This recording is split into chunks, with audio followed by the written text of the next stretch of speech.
Coming up next, a local man is conned out of $18,000 in a telephone scam. His warning tonight to help protect you. Have you heard of the South American palm weevil?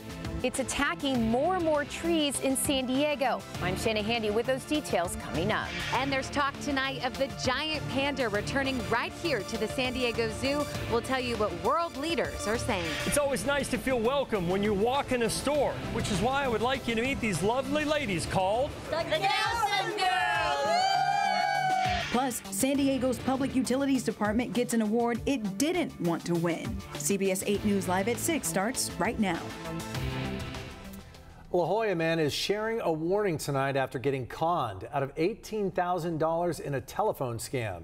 Good evening and thank you for joining us. I'm Carlo Cicchetto. And I'm Kirsten Holmes in for Marcella Lee. As CBS 8's David Gottfredson reports, the victim agreed to be interviewed, all to help prevent people from getting scammed out of their hard-earned money.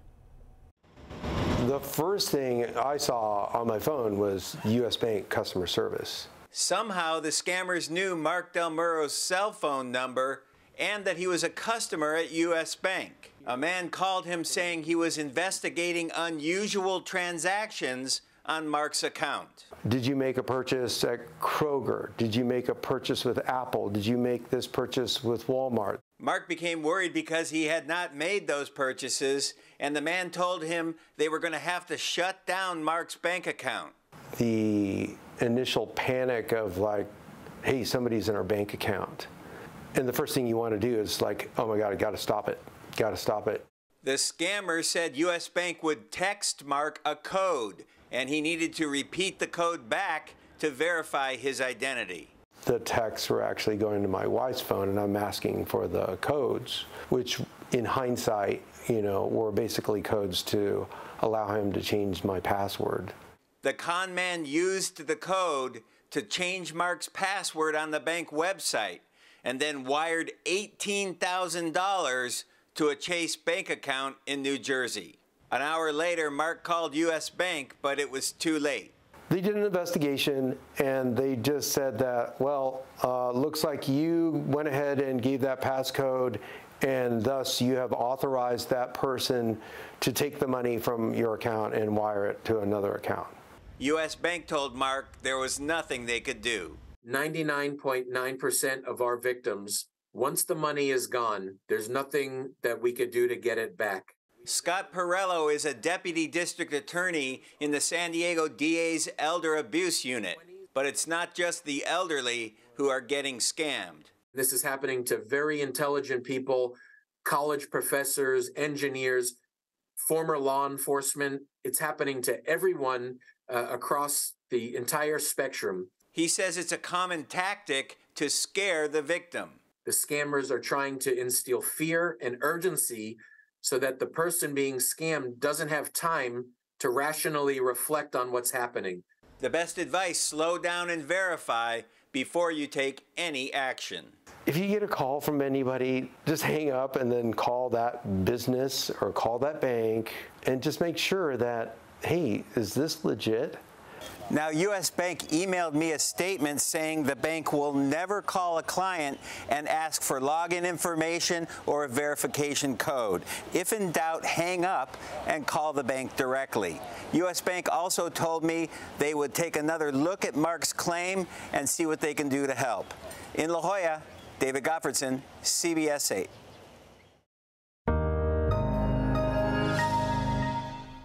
More wet weather is heading our way tonight, but will round 2 be as bad as the first storm we saw earlier this week? Chief Meteorologist Carlene Chavis is here early with a first look at the current conditions and what you can expect for the all-important weekend. Yes. We have plans, Carlene.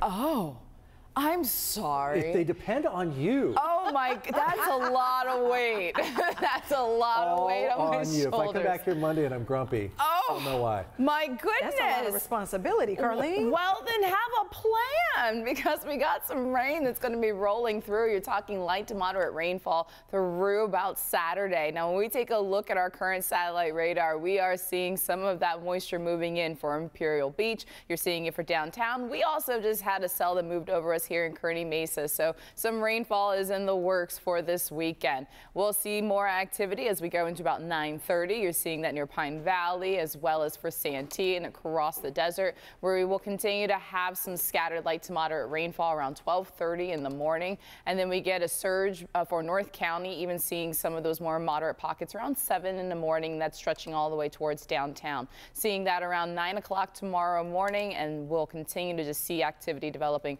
on again, off again throughout much of our Saturday, even seeing it into the overnight hours as we hit Saturday night into Sunday. So we're still keeping wet weather in the forecast, but we will dry out by the start of the week. Details coming up. Carlo. Thanks, Carlene. Tonight, generators are continuing to provide temporary power to the Donovan Correctional Facility after an electrical transformer was damaged. The prison tells us that power has been restored to the kitchens to allow for normal food services. The outage started Wednesday. The Department of Corrections says the outage does not jeopardize security. Additional staff has been brought in to help deal with any problems related to the outage. The City of San Diego's water department is award-winning, but not the kind of award a government entity really wants.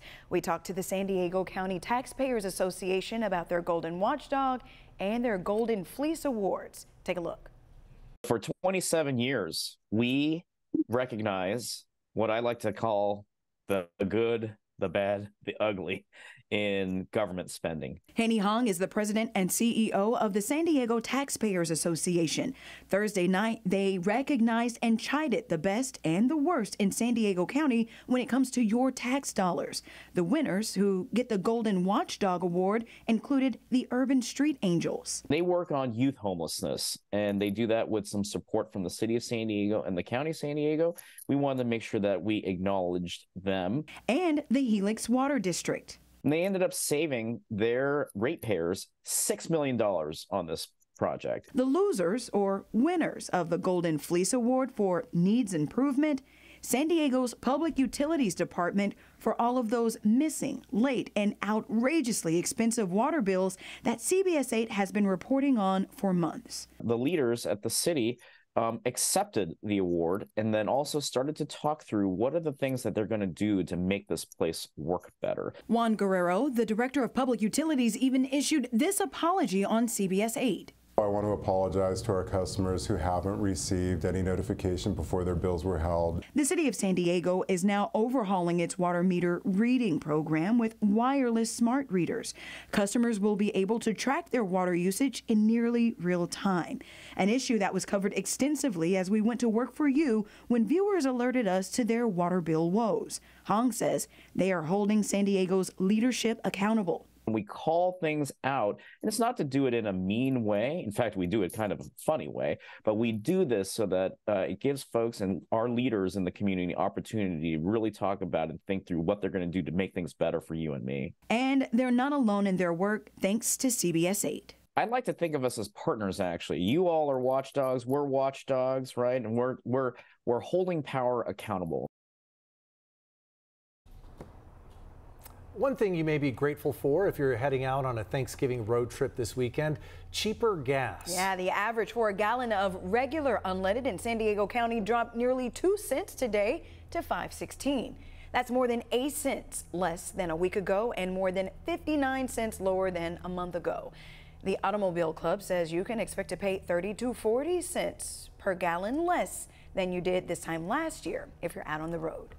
And big news tonight for wild animal lovers. Giant pandas could be coming back to America's finest city. CBS 8's Jenny Day is live now from the San Diego Zoo, where everyone is back on Panda Watch tonight. Hey, Jenny. Hey, good evening. Yes, it's coming up on 5 years now since we said goodbye to our pandas and they went back home to China. But tonight there's a whole lot of hope for their return. The president of China specifically mentioned San Diego. Yes, they're finally back. Not quite yet, but for decades, the beloved giant panda was a must-see attraction at the San Diego Zoo. They're the cutest animals in the world. Gentle, adorable. They're a beautiful creature. There's tremendous love for these black and white bears who spend up to 16 hours a day munching on bamboo. I just know they're adorable and they eat bamboo. They eat bamboo. Yeah. They're from China. They like to do forward rolls. They're very playful and sort of clumsy. When they first arrived in 1987, CBS 8 cameras were rolling. When the bamboo curtain went up on the panda pad, Stacy Eastridge was at the zoo that day and today. She remembers driving down from Orange County to witness the pandemonium. I was so sad to see them go. I couldn't even say goodbye. We, along with Memphis, Washington, D.C., and Atlanta, entered into a loan agreement with China for conservation and research. Although it was extended several times, we said farewell in 2019. Yeah, there's only 4 now left in the United States. After a 19-hour, 9,000-mile journey on the Panda Express, 2 returned home from D.C. today. The final 4, still in Atlanta, will go back to Beijing next year. And then maybe, just maybe, they'll take another long vacation here. There'll be like 2,000 people on the first day that they come back. It's like a wild return. Please send us the pandas. We would love to care for them. The Chinese president offering hope after a 4-hour-long meeting with President Biden on some tougher topics. It might be the panda that provides peace. The San Diego Zoo and the Californians very much look forward to welcoming pandas back. And he's not the only world leader expressing interest. Mr. Secretary, I know you're short on time, but I have to ask you, are pandas going to be coming back to the United States? I hope so. I can't tell you that that was part of the discussion yesterday. I can tell you that, and I know it from my own kids, they'd welcome that. So I'm sure that's something we'll take up in the future. The San Diego Zoo Wildlife Alliance added in part they are committed to welcoming the next generation of giant pandas and inspiring millions worldwide to protect the planet we all share. Yeah, and you know it, as a county, we have celebrated newborn cubs and helped come up with names and been part of those very special ceremonies. So no doubt, a lot of panda fans here. We are live tonight from the zoo. Jenny Day, CBS 8. Jenny, for those of us who have forgotten, how many pandas have we had at the San Diego Zoo?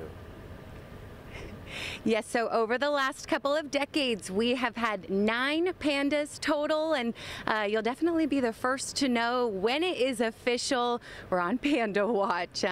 But yes, until then, we can enjoy the red panda. Carlo, back to you. All right, we all got our fingers crossed, hoping the giant pandas come back. Jenny Day reporting live. That was a fun day at work for you. I'm a little jealous. Thanks, Jenny. No doubt.